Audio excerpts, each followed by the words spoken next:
C'est l'heure des stories de Lebray où des personnalités vont s'adresser à notre invité aujourd'hui, Zabou Bretman, à commencer par le spécialiste de l'histoire, Franck Ferrand. Bonjour, aujourd'hui je vais vous narrer l'histoire de notre invité. Zabou tient le nom Bretman de son arrière-grand-père qui était de Bretagne, car Bretman n'est autre que la contraction de Bresman, le super-héros breton qui a le pouvoir de résister à des liquides de plus de 90 degrés. Dans les années 80, Zabou joue dans la comédie musicale de Dorothée, ce qui en fait une comédienne très proche des enfants, mais moins proche quand même que Richard Berry. Bon, un peu d'humour. En 2003, elle décroche 2 Césars, et en 2004 et 2009, elle gagne 2 Molières, alors que César et Molière n'en ont jamais gagné un seul, c'est gros bolos. Laurent Ruquier, passez vous voir, Zabou. Bonjour Philippe, bonjour Zabou, la seule actrice qui, quand elle se présente, paraît toujours énervée. Bah oui, bonjour, je suis Zabou. Alors Zabou, vous revenez avec Dorothy, un seul en scène où vous incarnez Dorothy Parker, une actrice américaine méconnue en France, qui est morte seule dans sa chambre d'hôtel avec son chien et une bouteille d'alcool.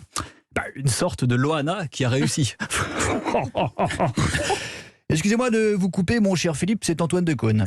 Alors, je sais, j'ai été invité juste avant Zabou, mais j'avais envie de rester un peu encore, me retrouver dans une émission avec Vandel. Ça me rappelle la belle époque de Nulle part ailleurs. Époque où on était plus libre dans les studios d'enregistrement. Époque où on pouvait sortir une bombe de chantilly et la poser sur la table. Époque où on pouvait tenir des petits Suisses dans la main droite, bien sûr. Époque où on pouvait tenir... Eh bien, des kiris dans la main gauche, comme cela.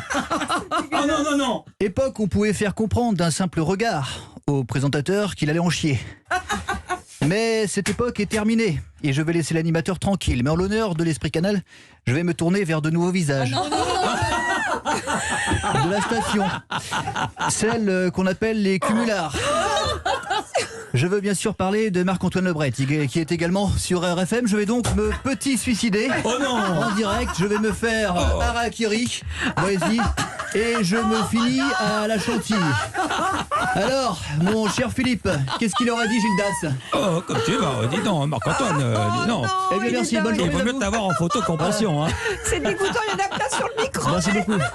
Bonne Marc-Antoine Lebray, regardez ça. Oui, bah, avec alors, Julien Vignali, oui, qui Julien l'arrose de Vignali. bombes. Non, rajoutez pas Sur Julien. Europe1.fr, il y a baston Non, de rajoutez chantilly pas, dans le car, studio. je vais en foutre partout. Nous, on se retrouve demain à 9h pour Culture Média avec la journaliste Ruth Elkrieff qui va parler de son nouveau magazine, le 2022 sur LCI. Puis il y aura le débat du premier tour qui lui arrive. Le comédien Pierre Ninet pour le film Boîte Noire, dans lequel il incarne un agent de l'aviation civile. Merci beaucoup, Zabou Bretman, Il est trop fort. d'avoir été avec nous. Vous êtes trop fort. Juste